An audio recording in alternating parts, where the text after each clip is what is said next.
The To Be Determined Show, live every Wednesday night, 9 p.m. Central Standard Time on this very radio station, Beyond Ringside Radio Network, BeyondRingside.com, ProWrestlingRadio.net, as well as the Beyond Ringside Radio app. Join myself, the Oracle of Ominous, the Architect of Intellect, the Wicked Nemesis, and my producer extraordinaire, Fast Eddie Layne. That'd be me over here. My co-host, Joshua O'Hagan. Kitty got claws. Meow.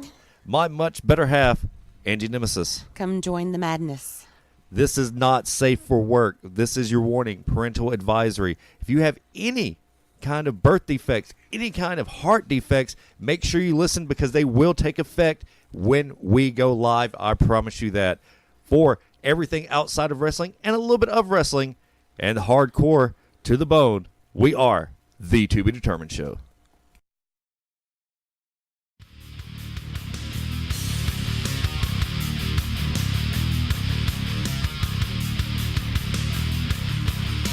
Ladies and gentlemen, we're here. The To Be Determined Show live Wednesday night. It's Wednesday, so that must mean it's Wrestling Wednesday. I am the Oracle of Ominous, the Architect Intellect, the Wicked Nemesis. And joining me tonight is my producer extraordinaire, the one and only, the Magic City Motormouth, Fast Eddie Layne. Eddie?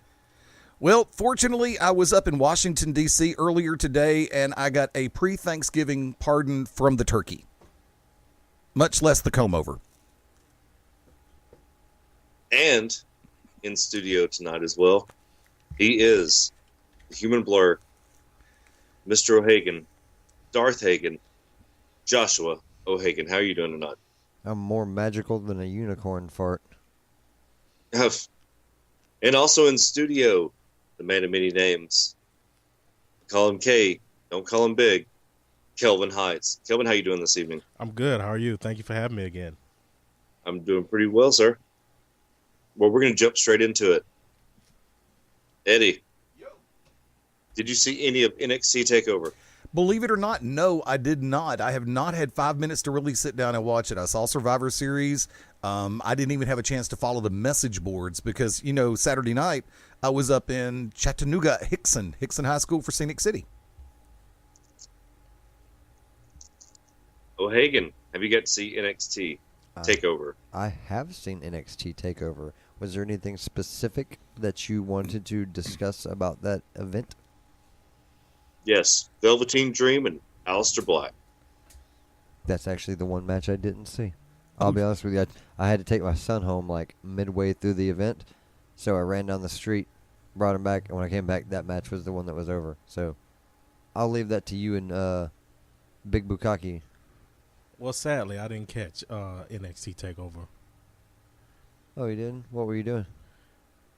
Well, I actually went to go see Justice League that night. Okay, we'll come back to that. You're done talking. Well, you asked Wick, what I was doing. So, Wick, I know that you've mentioned this to me off air about this match.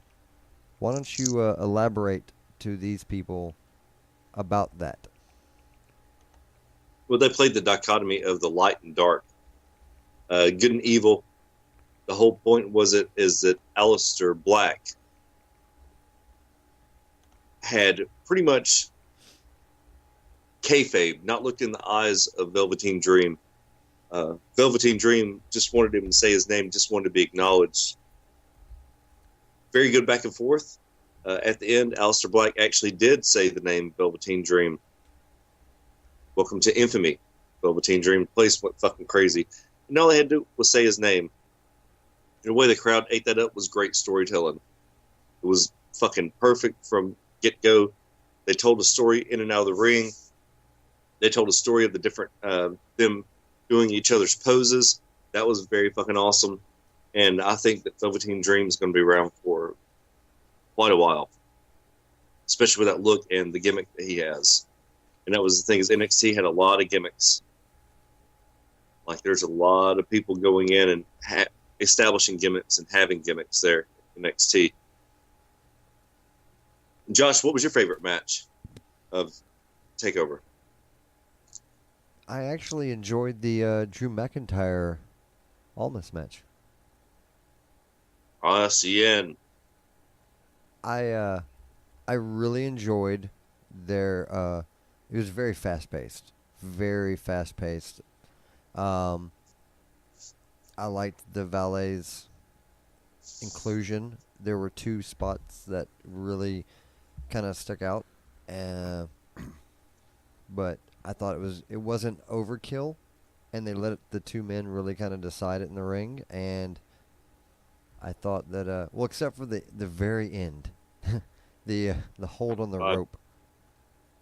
Yeah, the DDT from the top, and McIntyre held onto the top rope, and he tore his bicep. Correct? That is correct. Yeah. Yeah, that's probably not how you want to, finish your year out. But I wish him a speedy recovery because he's really stepped up, and I'll tell you what, one thing I've noticed is his cheeks are getting fuller, so it makes his head look like it matches his body finally. He's always had that little head on the big body. He looked like Brain from the Pinky and the Brain show when he put on the human suit. Yeah, he looked like Brain walking around with the big body, but I've always said it, is that he's got a little head, but for some reason, I don't know if it's the way he's doing his hair differently or whatever, but his cheeks are getting full, and whatever it is, he's really, filling out. Well, Josh, when a man becomes a certain age, he actually looks like a man now instead of a little kid. Yeah, listen up, Kay. He's talking about the things you're going to be going through in a few years. Really? What if you're Barry Bonds? The head never stopped growing.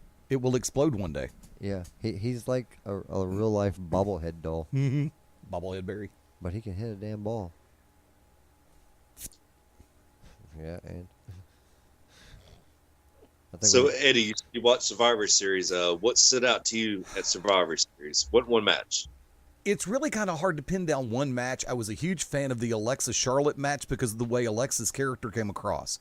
She played the perfect chicken tish heel in the early going, and her character was just the perfect bounce off of Charlotte. The women's Survivor Series match, I liked the struggle back and forth between Tamina and Nia. They put that one together perfectly. That opening exchange between Tamina and making Nia look a little bit more dominant, and then having Tamina fight from behind and fight from underneath to get a little bit ahead in the seesaw. And Josh is taking everything that I'm saying and turning it into a we're already in SFW. But and opening the show with Shield New Day, I thought could be the potential disaster because it's going to set too high of a bar in a multi-person match. But they played this right, but the only thing about it is the ending was predictable. Other than that, you could smell the finish a mile away. But other than that, I thought New Day and Shield sat down, basically said, you guys call yourself the bar? Boom. Hold my beer. Now, match that. But speaking of the bar, I will say that Sheamus, Cesaro, and the Usos Awesome. also put on a hell of a match. Yeah. And you know what? They're like, okay, well now hold our beer. Because they put on a great tag match. It was fluent. It was back and forth. It was clean. It was a good match. And I'll say one thing, though. One thing that stood out to me in the Shield New Day match. Xavier's been doing his damn squats. Because he got damn Big E up there and just went... Yep. I'm like, you just put that big boy on your shoulders like it was nothing. And then to pop him off into the splash, I was like, damn, Xavier. Yeah. I see why you got booked in that triple threat match with Brad Maddox. Oh! What? There's a triple threat match. You guys, I think that was King of the Ring. It was SummerSlam. Was it? It was SummerSlam? Summerfest. Yeah. Summerfest. Hey, Josh, is that the match that stood out to you? As far as the actual Survivor Series, Yes. I liked the New Day match. I liked the tag match. I'll tell you the one that really kind of stood out was the the switch in the AJ Brock match, the start off of dominance by Brock Lesnar, but then the resiliency and just how well AJ brought it to Brock, and Brock sold everything. Yeah. Like it all the way up to the Cena finish. Like they did, but it was just like AJ might beat him. Like they gave you hope. There was a lot of hope because at first they're like, "Oh, this is gonna be just a destruction," because he was beating the crap out of him. But they did such a good job of putting that match together that that actually, as far as just the singles match goes, just the storytelling of the dominant beast and then this young kid who's shown that, hey, I deserve to be in here, and it was perfect. And I think Heyman even did something right. He's like, we have nothing but respect for AJ. Like they put him over after the match. Yeah. So I was excited about that one. And it was it kind of lived up to me. I got excited for it. What stood out for you, Wick? Well, I was going to throw it to Kay first. Well, Hagen kind of took the words out of my mouth.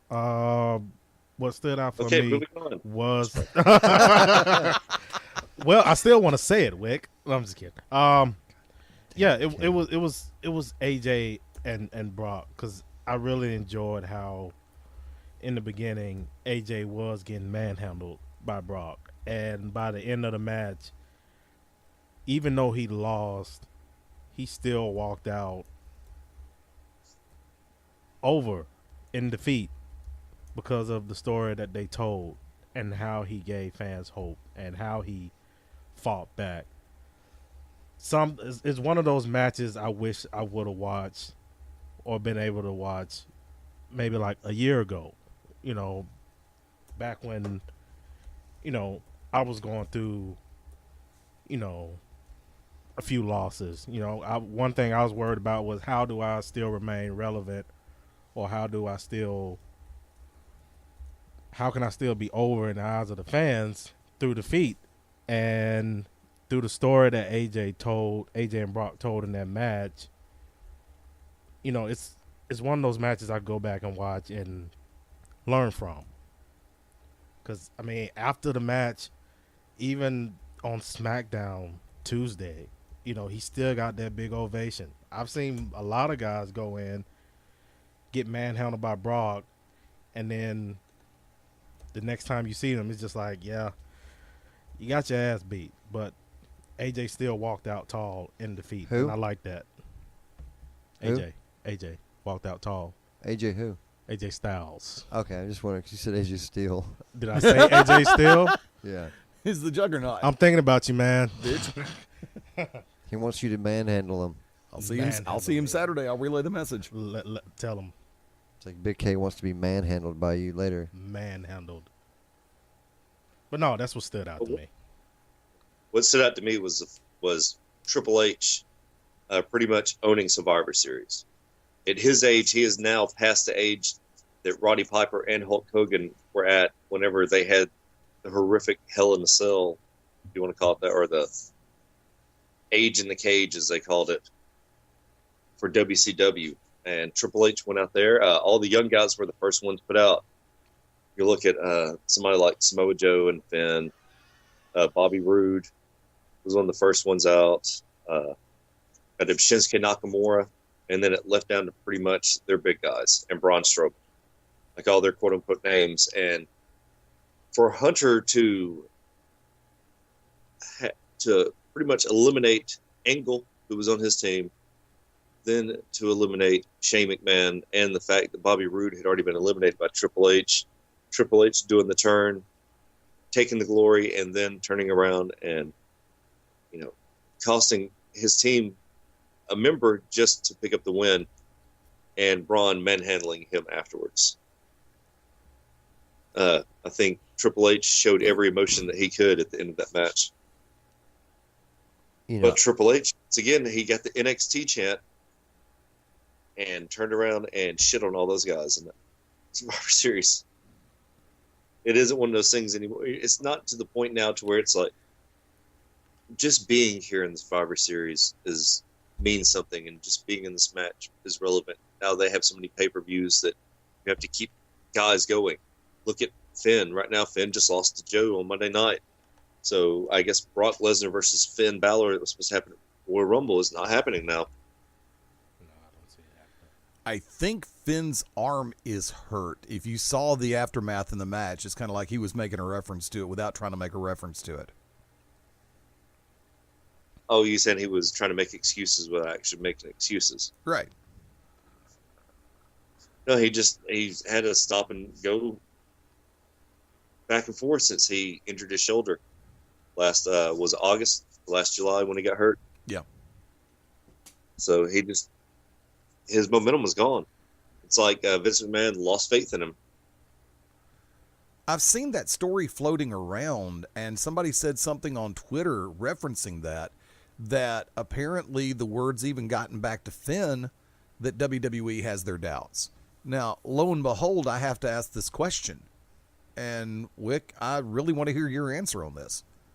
If Finn Balor leaves WWE tomorrow, and 5 seconds after the non-compete agreement is in play, expired, and he goes right over to New Japan, is he able to pick up where he left off?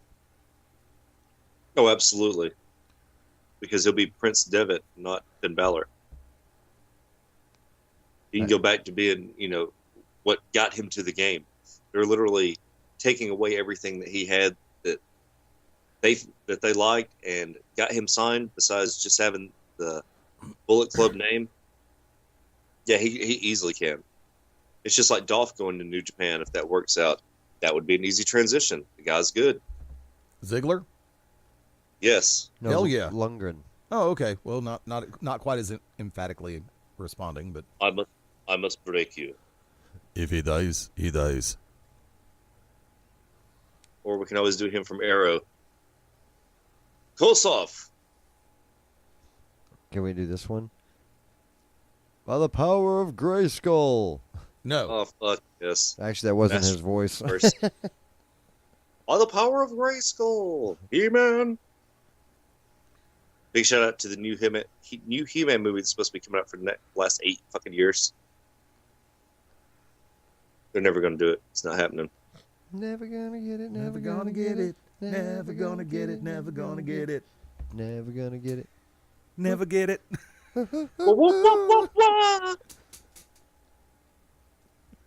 Hey, in vogue, baby. So there was a plethora of wrestling this weekend. Eddie, you were at the SCI Trios tournament. Yep. Your thoughts, sir? Yep. Oh, hold on. He just broke out The list. No. No, I didn't break out the list. I brought out the notes Yeah. and the card. You just made the notes. You just made the notes. That's We need to do that. Eddie's got a new shirt. You just made the notes. Thank What? you. Perfect idea. I'm stealing it. Why have we never seen an Eddie Layne shirt? There's some things that are just never meant to be. No. Unlike the deal that's being worked out now for Beyond our Ringside Radio Station T-shirts, probably in January. Oh. That's exciting. For me, it is. Actually, that's exciting for me, too. I think that's a good thing. Actually, I'm going to get the monogram shirts done first. Ooh. Got to deal with a little place on the other side of Birmingham. He's But going to have bedazzled. say again? You're going to have bedazzled. No. Dude, okay, real quick. Ricky Morton one time was sitting there talking to us, and he was like, talking about shirts, and he goes, "Yep, gonna have me some new shirts made." He was thinking something with some pink writing, maybe some glitter on there. It'll be pretty. And we were all laughing, right?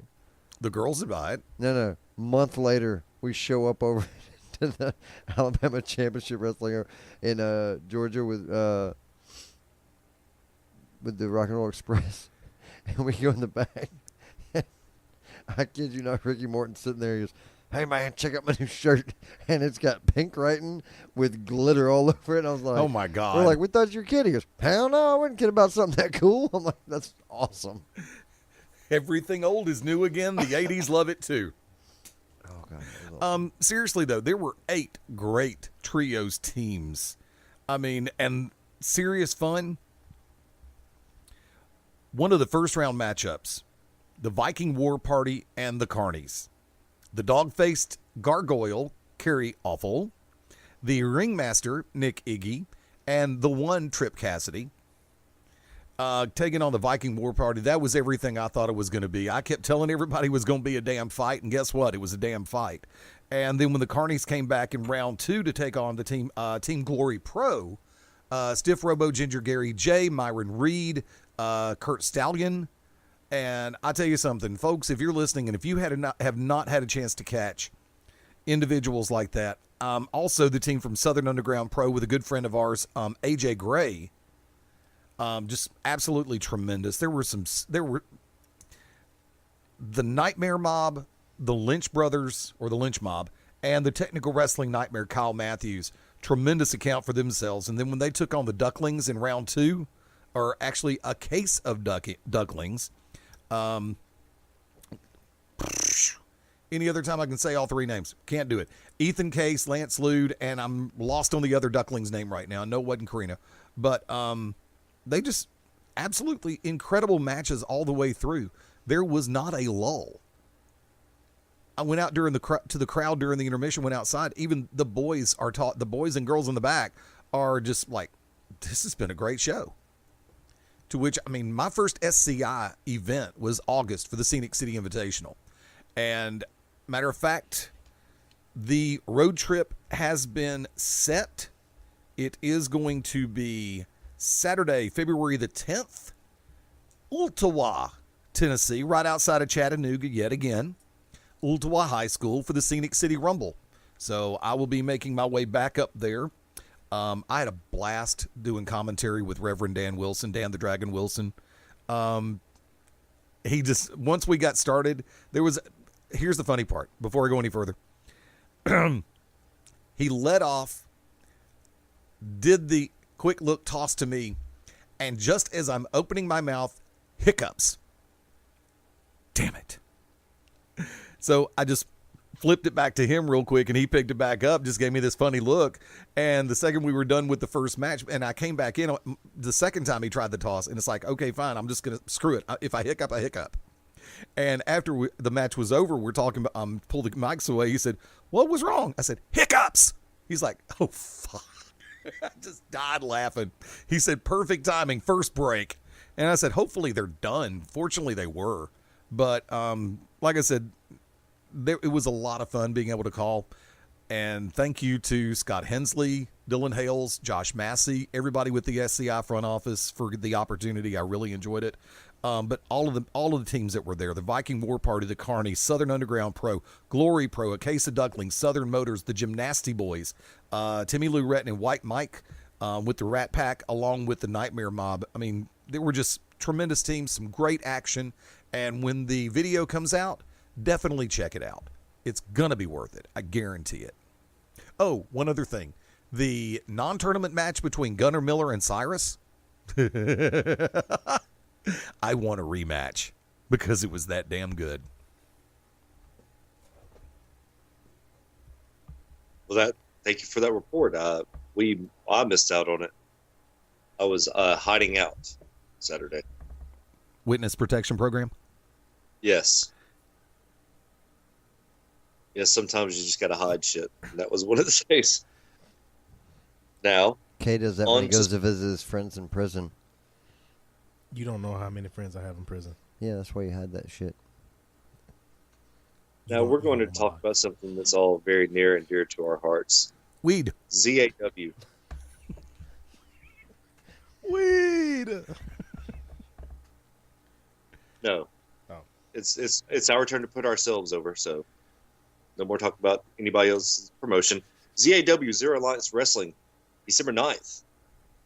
Kelvin, you have quite the fucking match. You against Johnny Slaughter, the Prime Minister of Pain, against Kelvin Hytes. Can't wait. This match. Well, the last ZAW show, after I picked up the victory, he came to me like a man, and he said he wanted a rematch. So I was like, yeah, sure, okay, that's fine. Anytime, any place, anywhere, it'll be my honor. Now, December 9th, I have the opportunity to take on Johnny Slaughter one-on-one, really prove what I'm made of. He's a good guy. Good guy, very talented. Got all the skills in the world. If I could pull a victory out on him, I proved to everybody, people in Pell City, people who are going to hear about it, that I deserve to be where I am. And I will go into Pell City, and with all due respect to Johnny Slaughter, I will defeat Johnny Slaughter. That's the only thing I'm set out to do right now. I have a lot to prove. December 9th is the day to prove it. So when I go in there, I'm going to be focused, and I will defeat Johnny Slaughter. I have all the respect in the world for Johnny Slaughter. But I'm on a fast track to where I want to be, and right now he is in my way. So December 9th, I plan to go in that ring, give it my all, defeat Johnny Slaughter, and rise to the top of ZAW like I plan to do. So I can't wait. I'm excited. Really excited. Well, Hagen, thoughts on Kelvin versus Slaughter? Well, I know Kelvin's been kind of spreading his wings. He's been doing a little bit of Johnny Appleseed around the Southeast. And that's what she said. He wishes that's what she said. First of all, hey, shh. The men are talking. So, as I was saying,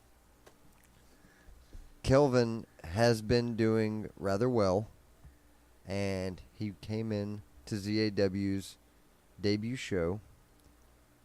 And as much as I like the kid, Kelvin, I like you. Thank you. I kind of like you too. But I didn't think you were going to win that triple threat. I mean, you've Fair got enough. O'Shea Edwards and Johnny Slaughter, two men who they've been around the road a little bit. O'Shea's really spreading his wings too, more so than a lot of people in the Southeast, and he's really making a name for himself. And when he came into the show, I was like, oh, we got O'Shea. That's awesome. That's going to be a great show. And then I heard Johnny Slaughter. I was like, oh, Johnny Slaughter. Decades. This man's been beating people left and right. The man who was wearing a flak vest long before the Shield ever thought about it. Yeah, this guy's been around, and then we got Kelvin, and I'm like, oh, that's big. And I'll be honest with you, I felt like it was a huge upset in your favor, and that's a good thing. You pulled out a big win. I know that you got some gold under your belt, around your waist nowadays, but I'm going to say that win against those two wrestlers might have been your biggest win to date.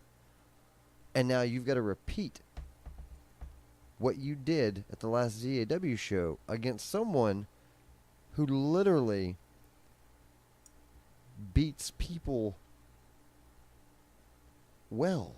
Like, he doesn't just win matches. He beats people, and he does it well. He is a very talented in-ring performer, but he's also a legit badass. I've seen stuff he's done. I've heard rumors of things he's done that I haven't seen. Like, the name Johnny Slaughter, you're like, oh, shit, Johnny Slaughter. Cool. Wiggle tell you, decades he's been doing this.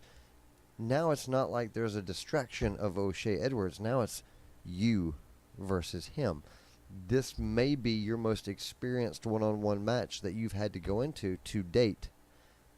So I want you to go into this not very lightly, because this isn't just another match. This isn't some kid that's been wrestling for 2 or 3 years. This isn't some guy who might have 10 years under his belt. This is seriously your biggest test to date in a singles match. And because of that, you all see why I need this. I know what Johnny Slaughter is capable of. I've heard the stories. I've seen old tapes. I know what he's capable of. Can you imagine if I do walk out with the victory that night?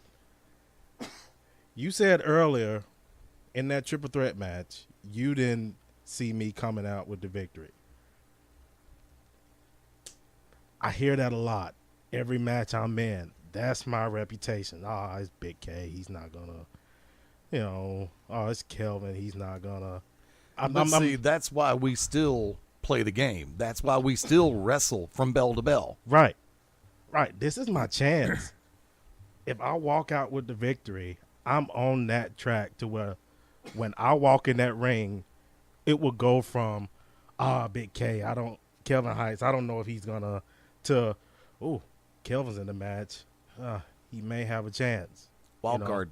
Yeah, I don't get me wrong, the doubt fuels me, but there's gonna come a time to where, and I promise you, there's gonna come a time to where I'm in a ring with a guy, and the fans are gonna think that the other guy's the underdog, not me. And beating Johnny Slaughter December 9th is the first step into getting me in that direction. It's going to be hard. Like I said, I'm not taking nothing from him at all. He's a badass. I'm not taking anything from him. I'm excited, but I can't take him lightly, nor will I. I have all the respect in the world for him to take him lightly. So I'm ready. I'm ready to prove the world wrong. I'm ready to shine like I was meant to shine. I'm ready for it. Can't wait. Eddie, your thoughts on this? Keys to victory. I'm going to play Herb Street here. 1. Okay. Yes, sir. Stick to the basics. Don't try to go outside your box. Understand your limitations. Do what you do best. 2. Keep your eyes open at all times. 3. Never think you have the upper hand, but go like you do. For Johnny Slaughter, 1. Do not underestimate the youth. As veterans, we have a tendency to do that every once in a while. We'll look at a younger competitor. He's got a few losses, got his first win, take a look around the area, see what else he's done. Cakewalk. No, that can't be done with you. Slaughter has to keep his mind and his eyes on the game at hand. You can think you're going to beat somebody because you got more experience than them all day long, but guess what? That's why we play the game. Ding, match on. 2, utilize the vast knowledge that you have, Johnny. Now, saying that to say this, okay? You're going to be in the ring with someone who can go on a scientific, technical level, but who is more at home trying to kick your ass. I have seen the dark side of Slaughter. I have seen the devious side of Slaughter. I've watched him dissect people. If he formulates the game plan with ready to flip that switch at any time, kind of like Rocky going from right hand to southpaw, he will. And if you're not careful, key 2, keep your eyes open. If you don't, you won't see it coming. Number 3. This is something that with experience we learn. Take your time. As always. I've seen Slaughter get out to fast break offense. I've seen him wear down earlier than most people would see him wear down. Because he comes out too fast and too strong for his own good in that particular regard. He needs to work his own pace, his traditional pace. That may play into your hands early, but just remember, Brock AJ, it can flip, and it can slip away from you before you realize it. So, I'm giving you a little bit more of an insight on him than he's getting on you in this regard. I think, normally a good habit of mine, that the fans are going to come out on the good on this side, because you are going to see, and mark my words on this, one of the brightest up-and-coming young talents out there today in Kelvin Hytes, going up against one of the most pure, tried-and-true veterans in this industry, Johnny Slaughter. I will sit back and say this very clearly. Don't trust the moment. That's all I'm going to say, Kay. That is my closer. No matter what happens, no matter when it happens, and Wick knows what I mean on this, don't trust the moment. Wick? Hey, I'm going to tell you just like this. You're not going to out-wrestle Johnny. There's just no way around it. Your saving grace is the fact that Johnny took about 3.5 years off. He is slowly starting to get back into the ring shape that he wants. When I first met Johnny, when he started training Bishop and I, he was fucking jacked to the roof. And now you see him, he's got a little bit of a belly. But thankfully, Johnny has something that a lot of people don't have. He has that killer instinct. If he sees you even for a second show any kind of weakness, he's going to fucking pounce on it. He will. Focus, and I disagree with Eddie about thinking outside the box. You're going to have to think in every direction you can. Johnny, there's just no way around it. Johnny's, I've seen him work a toe. I've seen him work a finger. I've seen him work an ear. Yeah.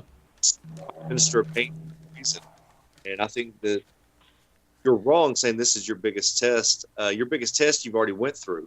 This is just a stone in the pavement of the yellow brick road of redemption that is Kelvin Hytes.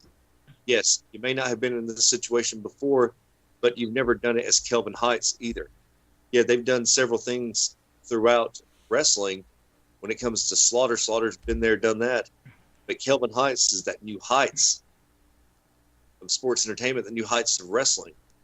And if you can just stick to your guns, stick to your game plan, you got to think outside the box, start fucking thinking about it soon, because you're going to take everything you have, you learn, and use it in this match. See that right now. And with that being said, we're going to take our first break of the evening. Enough about Kelvin and Slaughter. We have the incomparable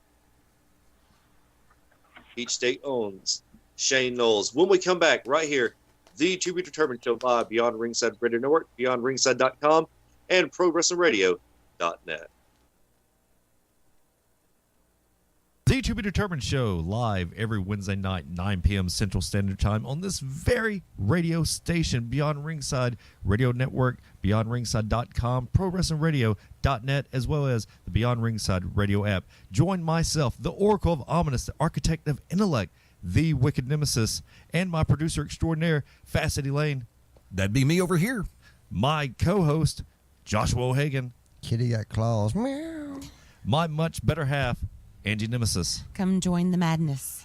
This is not safe for work. This is your warning, parental advisory. If you have any kind of heart defects, make sure you listen, because they will take effect when we go live. I promise you that. For everything outside of wrestling and a little bit of wrestling and hardcore to the bone, we are the To Be Determined Show. Howdy, friends. It's the Magic City Motor Mouth Fast Eddie Layne with your invitation to join me, Mark Mabo Bowman, and Brooks Logan Sunday, 6:30 p.m. Eastern for Beyond Ringside Live. Wrestling, mixed martial arts, sports talk, and a whole lot more. Find us on BeyondRingside.com, ProWrestlingRadio.net, and the Beyond Ringside Radio app for Amazon, Android, BlackBerry, and a whole lot more. Once again, that's Sundays, 6:30 p.m. Eastern for Beyond Ringside Live on the Beyond Ringside Radio Network and ProWrestlingRadio.net. If you really want to get raw on Monday nights, tune into the Beyond Ringside Radio Network at 9:30 p.m. Eastern, 8:30 Central Time for the Midnight Black Mass Podcast. Myself, the Reverend Dan the Dragon Wilson, along with the Strong Style Psycho Tank and Andrew Alexander, bring you a truly blood-curdling experience. Uncensored, uncut, and only on the Beyond Ringside Radio Network. What's up, everybody? It's Stan Grubb for Corner to Corner Wrestling Radio and the Beyond Ringside Radio Network. Hey, join us every Sunday night at 9 p.m. Eastern Standard Time as the triple threat of wrestling radio goes live every week, giving you their thoughts and opinions on the world of professional wrestling. Myself, Brian, and Rob, all live, all here for you. And as my good friend Rob would say, from corner to corner and pillar to post, we bring it to you every week at 9 p.m. Eastern Time. BeyondRingside.com and ProWrestlingRadio.net.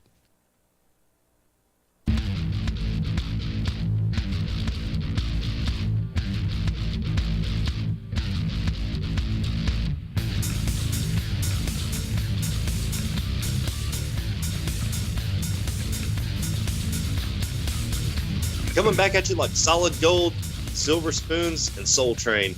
We are the To Be Determined show, and we are live. I'm the Orcam Ominous Architect of Intellect, the Wicked Nemesis. And our guest this evening, the incomparable Shane Noles. Shane, you have an amazing event coming up this Saturday. Premiere show, the premiere event promotion in Georgia. How are you going to top what you've been doing thus far this year, sir? Oh, well, thank you for that glowing introduction, Wick. Always glad to be on TBD with you guys. Well, I think it's no secret that Thanksgiving Turmoil, this is our 9th annual Saturday after Thanksgiving traditional event. I think people, even those not smart to the business, are conditioned now that this is our second biggest annual event after the anniversary event every year that takes place in June. They know that Saturday after Thanksgiving, Peachstate is going to bring it. And I didn't say try to bring it, going to bring it, because I have full faith in the show. If you look at that card top to bottom for this Saturday, November 25th, I really feel like we put our best foot forward out here. And, I never scold the fans, but, shame on you guys if you don't come to see what's going to transpire this Saturday. Don't be left catching up on social media about, oh, man, I wish I'd have made it out there for that, but I had to see the end of a freaking, Georgia Tech, Georgia game. DVR that shit. And get out to the live event. I mean, it's TBD, so I know you can use that kind of language here, so I just want to fit in.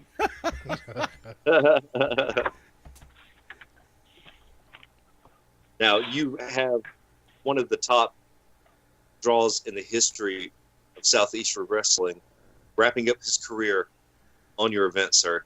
AJ Steele, what has he meant from Peachstate? Because, as we all know, there was a weird transition from UIW to Peachstate with Pandora, myself, and AJ, but I think AJ had it the worst because he was at the forefront. What has he meant to Peachstate when he's been there, sir?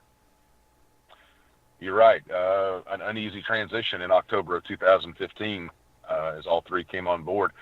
I had worked on shows with AJ Steele in the past, but it was always like a one-off in passing. I never really got a chance to know the guy. And in these last 2 years, I'm, happy to see or happy to be able to say that I've gotten to know the man outside the ring. And he is such a student of the game. And he's a fan of wrestling, always has been, always will be. And to be able to pick his brain and realize where he comes from. Because, you see the persona when he comes through the curtain, the hoodie's on, the slow, entrance music by Rick Ross, you really think, that guy's probably just angry and jacked up all the time, but I mean, he's actually very soft-spoken. He's very intelligent. He's a student of the game, and he's got 2 decades plus of experience in and around the business. And enjoyed talking to him about the old days of another GCW down in Columbus, Georgia, ran by Jerry Oates. But as far as what he's meant to Peachstate, I will say for the first time in a long time, if ever, that we've had a babyface at the top that is connected and is believable to the fan base is AJ Steele. You're not trying to build someone up. You're not trying to get their reputation going. You're not trying to market someone that's really going to take a while to get over with the fans. And I mean, I know a lot of that had something to do with him being in the area with UIW for a long time. But I mean, the second you see him, he has that presence. His first time in the ring, he's got the goods, and he's believable. To me, for Peachstate, he's kind of like Johnny Valentine. I can't make you believe wrestling's real, but I can sure as hell make you believe I am. And I think AJ still carries that swagger with him. And it's a shame that he's wrapping it up this Saturday. 2 years and a month has seemed to go by so fast as far as his tenure at Peachstate. But there's something when he comes through the curtain. Those fans know, they believe. I mean, we make the joke that he's Peachstate's John Cena, and that's not that he shoved down everybody's throats at inopportune times. I just meant like he is Superman sometimes in these matches, and people get behind that. Him and Logan, this is kind of a passing of the torch, in my opinion. AJ has been the best big man in the Southeast for some time, and Logan has made leaps and bounds to fill in a void that's about to be massive. AJ leaves. I think that there is nobody that AJ would want to end his Peachstate career with, and possibly his career period, than against Logan Creed. With that being said, exactly right on.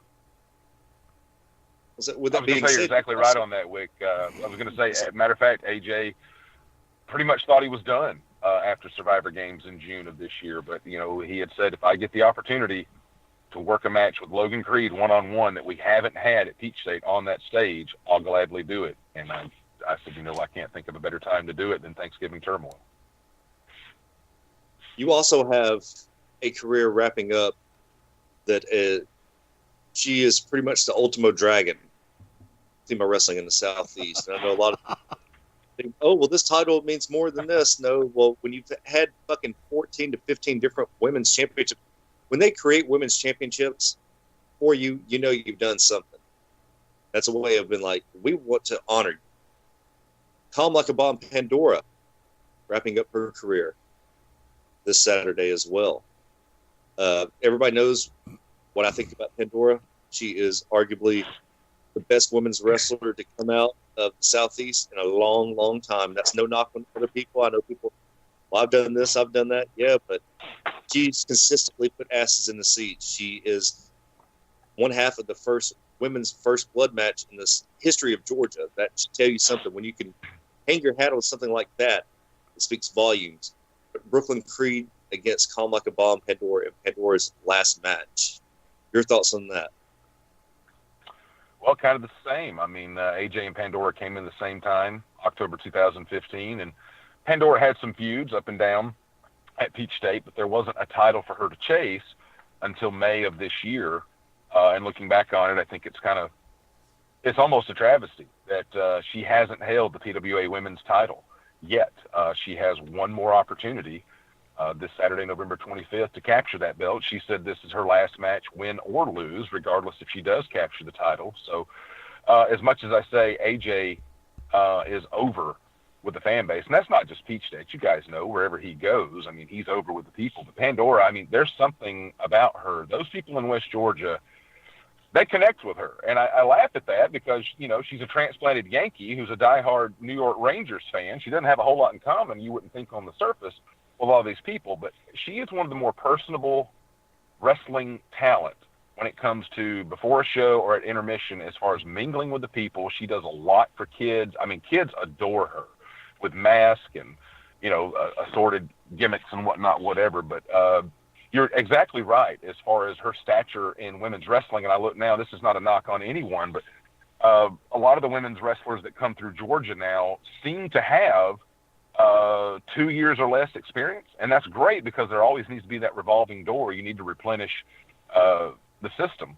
But I think Pandora's kind of at a spot where she looks around and might say, I don't have a lot of peers as far as the legacy I've built in this state. You mentioned that first blood match she's done. She's done things that maybe other ladies would draw the line on. I'm not comfortable doing that, or no, I don't want to do that.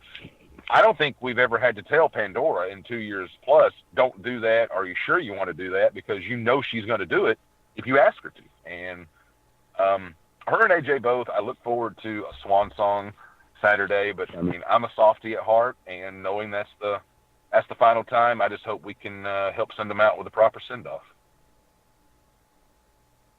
Well, I know they're going to leave it all in the ring, especially Pandora. She knows one way, and that's forward. If AJ still is the juggernaut, goddamn Pandora is the fucking Dark Phoenix. Like 7 people get that joke, but the rest of them can suck my dick. Fucking funny. I'm going to throw it around really quick because I know we're going to go over the card, but Josh, you've been against Pandora, you've been against AJ, you tagged with AJ. Your thoughts on these two for this Saturday? I like both of them. I like AJ. Been in the ring with him. Although I do remember the first time we ever wrestled. I was standing across the ring from him, and I did have a fuss because I told the ref that he was wearing street shoes. And if you kick someone with street shoes, everybody knows it hurts worse than, wrestling boots or shoes. Street shoes, totally a horrible thing to be hit with. And I've teased him for years that he's got the easiest thing to do because he can just walk in and go straight to the ring, doesn't have to change. He just came in, he's like, that's what I wanted the arena. I'm good. Let's go. But I've loved working with him. Every time I've been in the ring with him, big guy, strong, amazing talent. I still feel echoes through my chest when I had a separated rib, and then like a week later I had to wrestle him, and he chopped me, and my whole chest felt like it was about to explode. Xylophone. Yeah, that was fun. And then I do remember several times that I've been DDT'd by Pandora and kicked by Pandora and hit by Pandora, but they're both such good talents. They're good in the ring. They're good people. I think that they've done amazing things, and I think that they've left a mark on this business in a positive way with the people they've been in the rings with, and I wish them the best. Kelvin, AJ still took a liking to you. Your thoughts on AJ and Pandora? He did. Sadly, I don't know Pandora that well personally, but I wish her all the best. And whatever you just future Pandora, goddamn. No, I wish her all the best in whatever she decides to do. Same thing. Look. First off, listen to me. Listen, Linda. Linda, listen. No, but as far as AJ, yes, he did take a liking to me. I remember when I rolled up to Peachstate, I was sitting back in the locker room, and for no reason at all, other than just wanting to, he pulled me aside, and we had like a 30 to 45 minute conversation on him giving me advice on how to become better, what to do, telling me that I should start working more shows and how to get my body right and in shape to do this. And I was really flattered and humbled that he pulled me to the side just because he wanted to. And I appreciate him for it. All the advice that he's given me. Good luck to him. Good luck to him, because Logan Creed's a big man. So, yeah. I wish them both the best, man, honestly. Eddie, your thoughts, sir? Here we go. Number one, having watched Pandora and AJ work in 5 different states.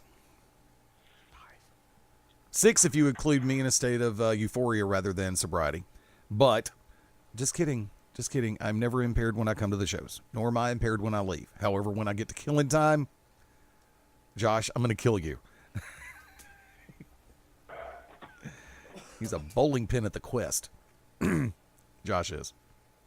No, that's him. Okay, thanks for playing. No, but look. Stop it! O'Hagan, stop it. He's back to normal. Deviant as always. Now, on to the real topic at hand. Pandora has got to be one of the more focused, but yet at the same time emotionally driven individuals that you will ever see inside of a wrestling ring. The nickname Calm Like a Bomb pretty much explains it. For those who haven't quite caught the joke yet, think about the nickname and exactly what the words are. Because Pandora can approach an opponent from so many different standards in pro wrestling. Watched her in Tennessee where more chairs were brought in than a Southern Baptist Fellowship conference. Hey, man. I was just trying to clean up. There you go. I've watched her. I saw the video of the First Blood. I've watched her in person against a wide variety of opponents, and she's always had the ability to adapt. On this occasion, I will sit back and say, Brooklyn, you better have your ass ready because Pandora's coming to fight. Because Brooklyn Creed has got to be, on the microphone, one of the most condescending individuals who feels that she never does anything wrong and nobody else does anything right. And Pandy don't take too well to that. The Black Rainbow will show you why there ain't a pot of gold at the end of the rainbow. It's an explosion. And the man known as AJ Steele, probably one of my favorite pure professionals in this industry. A man who can chain with the best of them, but will just absolutely love to launch your happy ass into the fourth row. I've spoken to him a number of times behind the scenes. And the phrase gets prostituted. I value myself as being a student of this industry and this business and this sport. And the conversations that AJ and I've had about this industry, I wish I could have taped them. They would have made for great radio. Short story. I'm working a show in Pell City, Alabama one night, and I'm at the console doing music and announcing, floating back and forth. Well, AJ had just finished cutting a promo in the ring. And I'm so focused on what I'm doing, trying to get everything set and ready to go. I'm coming out of one situation, going into the next match, got the music lined up, everything level set, blah, blah, blah. Here we go, lock and load, let's play. And then all of a sudden, I feel something poke me in the ass. Needless to say, the first person I thought it was Josh O'Hagan. Ass poker. Pretty much. Because it's something he normally does to throw me off. So, of course, I'm sitting back going, I'm going to kill O'Hagan when I get back there. I break through the curtain 2 seconds later, and there's AJ Steele on the floor, legit on the floor, rolling, holding the microphone in his hand, and I'm sitting back going, you! And he looks at me and goes, while laughing, I can take to my grave, if nothing else, I can take to my grave the fact that I know that you could never be gay. He said, because I have never seen anybody jump that high from getting poked in the butt. And he's like, boom. I just, right there, it's just like, I couldn't be pissed. Because it's like, hearing that is like, I've never seen a gay man jump that high getting poked in the ass. I'm sorry, you have to be straight. And just the humor in the moment. Needless to say, I still thought it was O'Hagan just putting AJ up to it. But meanwhile, back at the ranch, the man has a great sense of humor. He has a great mind for this industry. He is fun to talk to. I enjoy calling his matches because he is as good and better sometimes than we think he is. Logan Creed is a monster in the making. He's missing that one itty bitty little ingredient that I thought he was right on the cusp of adding to the mix before certain situations came into play, which are no longer discussed. This match in Villa Rica at the Villa Rica Civic Center this Saturday night, November the 25th. A street fight Logan Creed, AJ Steele. I've seen Steele in street fights before. I've seen him in cages. I've seen him in Falls Count Anywhere. I've seen him in almost every kind of weapons match known to humankind. I have not seen Logan Creed in those types of environments on a regular basis. Logan may be the extinction level event, but I'm going to have to sit back and say, and I'm just going to go ahead and give a nod in one direction or the other. Logan's going to have to be on top of his game this Saturday night. Or AJ Steele, the juggernaut, the real deal, is going to make the extinction level event extinct. Wick? That made absolutely no fucking sense, Eddie. Kiss my nutsack, bitch. So let's see how that all relates back to Eddie. Eddie, has anybody ever spoken to you? Then there's your fucking story right there. Eddie, boom. Eddie always has the most awkward conversations, the most awkward fucking incidents with somebody to bring up when we talk about somebody. Y'all act like AJ's dead. AJ's just retiring. I talked to AJ Steele in 2008, and he was wanting to retire. He'd lost love for the business. That was 9 fucking years ago. 9. Now, as someone who has had the honor and privilege to manage both of these guys, and Pandora, of course, 3 fucking years. Brooklyn, I love Brooklyn. Brooklyn, no matter what she did, I hope that Stormy and Francisco taught her some fucking moves when they were on that fucking cruise. I'm telling you right now, Pandora's going to beat the fucking brakes off of her. That's Pandora. When it comes to Logan and AJ, AJ's still one of the most decorated individuals, one of the most respected individuals in all of wrestling. Logan Creed is going to fucking kill him because Logan knows what this means. He knows this is AJ's last match. He's going to fucking send AJ off into a blaze of glory. And I know we don't see Logan in these opportunities that much. You know why? Because he usually doesn't fucking get this much. Usually no one can fucking stand with Logan long enough to build to a street fight. Usually we've already wiped our hands of somebody and pushed them aside. Josh, you know this. Kay, you've felt witness to it. Eddie, you've got to witness it as well. Yep. Shane, you didn't get to watch anything the Heathens did, but I'm telling you right now, like totally different Logan. Logan got that killer instinct. That's what he was lacking on my behalf. Now he has a killer instinct. He practices scorched earth policy. That's where you destroy everything in your wake. As soon as you leave somewhere, you burn everything that means something to these people. That's how you put an extinction level event on the map. It's the end of one era, and it's cyclical. It just keeps going into a cycle. Well, here it is. Now, like Genghis Khan was pushed aside, now AJ Steele is going to be pushed aside, and Logan Creed is going to take his rightful throne as the monster, the preeminent big man in the Southeast. And it starts this Saturday, and which is weird to say, Billerica. Yeah, I know. For Peach. This doesn't even fucking sound right. Shane, what I got to ask you this: what the changing of the venues? What was there a reason behind that you can speak about? Sure. Unfortunately, our home in Carrollton, Georgia, at the DFW Fairgrounds. Unfortunately, you'll love this. Toys for Tots was already booked beginning Saturday, November 18th, for the venue through December 23rd. So guess who got canned? That would be Peachstate Wrestling Alliance, even though they're twice a month.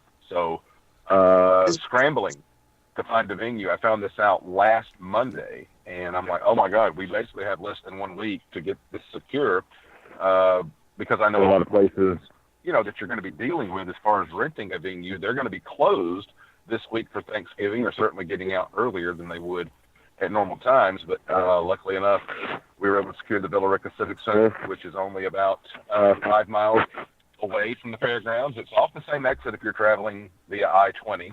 You get off at exit 24, Carrollton, Billerica, like you would traditionally do to go to the fairgrounds. However, instead of having to drive about 10 minutes once you get off the interstate, you only drive about 2 minutes. So a little bit closer for everyone that's traveling from Atlanta, Birmingham, in between. as far as accessibility. But it's a smaller venue than the fairgrounds, but it's certainly, I think, a more, this is not a shot at where we normally are, it's just it's a better looking venue. It does have a stage, not as big as the one at the fairgrounds. But yeah, I mean, I'm like you, it's never good to have to change venues, and we had the poster ready to go, but because we knew we weren't going to be at the fairgrounds, it's like it's ready to go, but we had to wait until we got something secure. So that kind of, you know, as far as only had about a week and a half to paper the town as opposed to 3.5 weeks. But I will say this was an event that has sold itself. I don't think people would have cared if we were outside in Temple, Georgia, running at a gas station. They would come to this one because they're invested in what's going on. So pretty fortunate in that regard. But it does feel odd that this is not taking place in Kelvin. I agree. But fortunately, it's only about 5 minutes up the road, so not too far out of the comfort zone. Now, Ed, if you will, you have the card in front of you, sir. Let's run down this card, sir. I have a question from Phil Stamper that he hit me with on the Shooters Gallery Monday night. Yeah, I said Monday night Shooters Gallery. He asked me when I brought up this match, the commissioner's position versus the hair, and found out who you were taking on. Phil's exact question was, does Shane have a death wish? As you are going to be representing Terry Hudgens and his commissioner's position as you face off against Matt Gilbert representing Tristan Michaels and his hair. Shane? I have never faced off with Matt Gilbert, but I am very aware of the Barefoot Badass, as he is known. I've seen him at MCW on Friday nights. I had an opportunity to see him at the Scenic City Invitational back in August. I'm impressed with how Matt carries himself as a professional. And to answer the question from Phil Stamper, I do have a death wish. I have the whole collection starring Charles Bronson on my shelf at home. As far as this match, Charlie Bronson.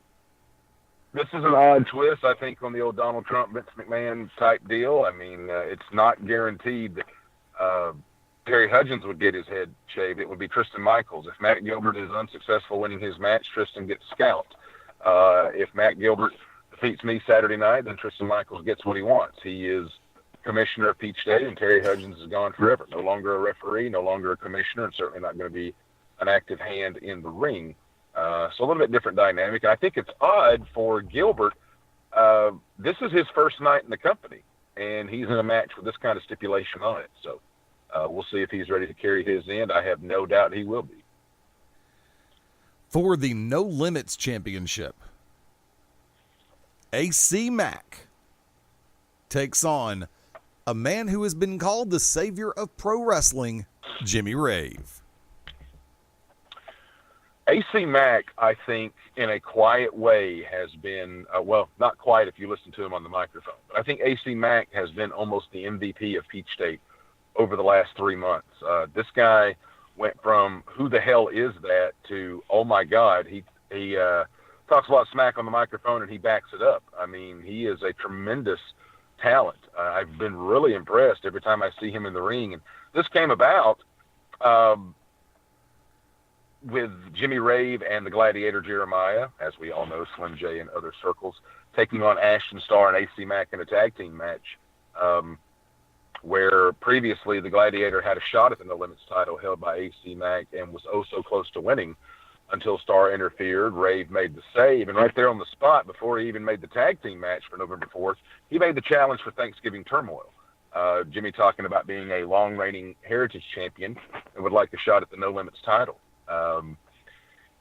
This could be, I mean, I don't want to use the Eddie term. I'll let him say don't blink. But as far as a show stealer, I am very curious to see Jimmy Rave and AC Mack lock horns, because those who still sleep on AC Mack, and it's not just at Peachstate, it's at NCW, it's some other places. This guy is carving out a name for himself. He's a smart, articulate kid, and he is in tremendous condition. I don't think you're going to beat him on cardio. Tremendous leaping ability, but all that can be grounded by a man like Jimmy Rave, who loves to get you down on the mat and tie you up like a pretzel. So this is going to be a good match for the No Limits title come Saturday. AC versus the smallest package in pro wrestling. Tag team title match. Larry Goodman, pay attention. I know you may have seen it before, but there's gold in them thar hills. Tag team championship on the line as the Beautiful Bald Besties. Michael Stevens and Zach Edwards take on the Lynch Mob, Joey and Matt Lynch. Man, you name drop the Scenic City Invitational. These guys call themselves the kings of the Scenic City. They made one appearance at Peachstate back in September, which was against Logan Creed and Kyle Matthews. A very good effort by Matt and Joey Lynch. They were unsuccessful that evening. However, now there is tag team gold on the line, and I think this will probably be the Besties, if not their strongest opponents to date, certainly right up there. I'm not sure if Joey and Matt Lynch have ever locked up with the Besties. If they did, it was at Southern Fried. I can't think of anywhere else where that match might have taken place, but happy to have Matt and Joey on the card. I know a lot of people wanted to see them in September and missed out on these guys. So this is an opportunity. You hear social media buzz about two guys, and you get a chance to see them. You don't have to drive to Tennessee or to North Carolina, South Carolina. They're going to be in your neck of the woods, and they got a crack at the tag team titles. For the Heritage title, in a fatal four-way, the champion, Austin Theory, versus the Wrestling Miracle, Sal Rinauro, versus Kevin Blue, versus the Reflection of Perfection, Tyson Dean. Yeah, I am shocked, and I did do some research on this. Peachstate has now been in operations for 9.5 years now. This is the first time the PWA Heritage title will be on the line in a fatal four-way. And I was shocked that as many cards have taken place, that belt's never been in a fatal four-way. I mean, it's been in a battle royal. It's certainly been on the line in a cage match, triple threat, but never a fatal four-way. Austin Theory, one of the fastest rising stars, not only in Georgia, but I think in the country, in pro wrestling. He won the Heritage title his first night in the company in September. He's defended against Kevin Blue in singles, against Sal Rinauro in singles. Tyson Dean had not been at Peachstate for several months. He comes back and wrestles Blue and gets a clean win. Sal Rinauro talked about the triple threat match between himself, Theory, and Blue for November 25th, and asked Dean, would he like to be in the match? And I think people thought Sal was crazy, but Sal, this is the guy that, for those that don't know, and I know some of you on this program do know, he was on the very first Peachstate show ever. June 25th, 2008, was the first No Limits champion. He's held the tag team titles. He's never held the Heritage title. And he's been oh so close on so many occasions. But he said the reason he wanted Tyson Dean in this match is because he beat Kevin Blue and when Sal Rinauro, I'm using his words, wins the Heritage title November 25th, he wants there to be no doubt that he can defeat the best, all of them. He didn't want to beat just Kevin Blue and Austin Theory, and people go, yeah, but Tyson Dean's a former two-time Heritage champion, and he beat Blue. Can you beat him? He's looking to push all his chips, on the table and cash in one night and beat all three. And it's kind of interesting. I mean, talking to Sal, I'll give you something that, he told me. He said it's kind of odd. He's got two kids. One's 10 years old and one's 6 years old. The 6-year-old, Sal, is his superhero. And he said, I'm getting really tired of leaving home, driving for 2 hours, going to Peachstate and coming back, and my kid staying up, Daddy, did you win the title tonight? And he said, no. And he said, that ends this Saturday. He said, my kid's not going to be disappointed after November 25th. And not to put it all on Sal Rinauro, but the dynamics here, Tyson Dean, a former two-time champion who hasn't had a shot at the Heritage title in quite a while because he's been in other places, and kudos to Tyson Dean for getting his resume built up and getting out there. But you look at Austin Theory and Kevin Blue, Blue winning the Heritage title for the first time off of the Survivor Games event back in June, and was defeated by Austin Theory, and I mean, to a major upset. I would think, who wins the title their first night in the company. And yeah, I said title, Vince. I can also call it a belt or a strap on this program. So screw you and your championship-only verbiage that WWE uses. But I don't know why I took a shot at the billionaire. But and then Blue gets a rematch against Austin Theory. He tries to make a cover with his feet on the ropes. The referee counts to 3. Now, everyone in the building screaming his foot was on the ropes. Commissioner Terry Hudgens came out to tell referee Mason Pike that his foot was on the ropes. But when Blue heard 3, he grabbed the belt and took off and was gone. The skedaddle, got in his car and left town. So the match was restarted. Blue wasn't there. Theory retained the title by countout. So he is still technically the PWA Heritage Champion. However, that title has been in the possession of Kevin Blue for almost a month now, not given back. So it's interesting here. I mean, you look at Theory, the kid's undefeated in 3 matches at Peach State. Not a whole lot of people have scored victories over Austin Theory this year. I think it's easier to keep the title than to win it sometimes, but that's in one-on-one competition. You've got 3 guys gunning, they all have the same agenda as far as wanting to be the Heritage Champion, but I think as far as reasons why, Dean would love to get up there and be a 3-time champion, which only a couple of guys have done in company history. Kevin Blue, who has possession of the belt, wants there to leave no doubt whatsoever that he is the man at Peach State by doing it a second time. And then you've got, as Eddie calls him, the wrestling miracle, Sal Renaro, I think, the sentimental favorite here. He's never done it, and he would love to be a Triple Crown winner at Peach State. So a lot at stake for all 4 men in this main event.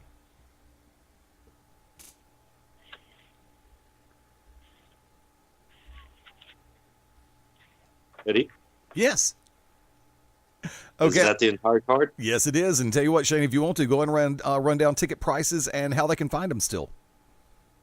Well, and one thing I want to mention, too, just because these are factors at play, Bill Behrens will be managing Logan Creed against AJ Steele, and Tommy Too Much is the special guest referee for the AJ Steele-Logan Creed clash. Last we saw Tommy Too Much was in September when he decked the members of the Kingsmen, including Bill Behrens, and had to take some time away, but he showed back up and told AJ Steele that was supposed to be his spot. That's his match against Logan. He knows it. These people know it. You can't have a Thanksgiving Turmoil main event without him, as he's main evented the last 2 years. But, if you 2 are going to lock horns, he's been put in, 2 Brahma Bulls that size, needs someone with a little bit more force and authority to handle it. So he is certainly a wild card at play, because I don't think Tommy Too Much, I know he doesn't care for either one of them. We know that feud with AJ Steele runs deep, and we know certainly he is there's no more Kingsman faction whatsoever, and we've seen what he done to Logan Creed. So I just wanted to mention that out there. Of course, Bill Behrens with Logan Creed, but Tommy Too Much is a wild card in that main event. He said his focus is still the Heritage title. It hasn't changed. So I'll be curious to see if he calls it down the middle, or if, I don't think Tommy Too Much is one to take bribes, but you never know what's going on behind the scenes. So this Saturday night, Villa Rica Civic Center, located at the Villa Rica V-Plex, 1605 Highway 61, Villa Rica, Georgia. Ticket prices, front row seating, $12, is sold out. We have been taking reservations for second row. About half of those have been filled. Those are only $10. Children ages 6 and under get in free. You can get those tickets by calling 770-328-1162 or 770-328-2251. You can also message us on our Facebook page at Peachstate Wrestling Alliance or PeachstateWrestlingAlliance.com. Shoot us an email. And we are also Peachstate Wrestling Alliance at The Real PWA on Twitter as well as Instagram. Did Bill Behrens ever learn how to cut a promo? Well, your guess is as good as mine. Okay. I don't know if Bill's actually cutting a promo or if he's just a glorified way to hear himself talk without a mirror. Wick? Shane, we appreciate you coming on this evening, sir. We look forward to seeing you in person very soon. Wick? I think it's all of us. Before he gets away, you know what this Saturday is, in addition to PWA. So, Shane, I'm putting you on the spot. Are you taking the Tigers, or are you rolling with the Tide? Oh, man, the Iron Bowl, which is the biggest thing in the state of Alabama, I think every year. I am an unabashed Auburn fan. I want to buy into the hype, but as I tell people at work all week, I don't think you're a smart man if you bet against a Nick Saban coached Alabama Crimson Tide football team.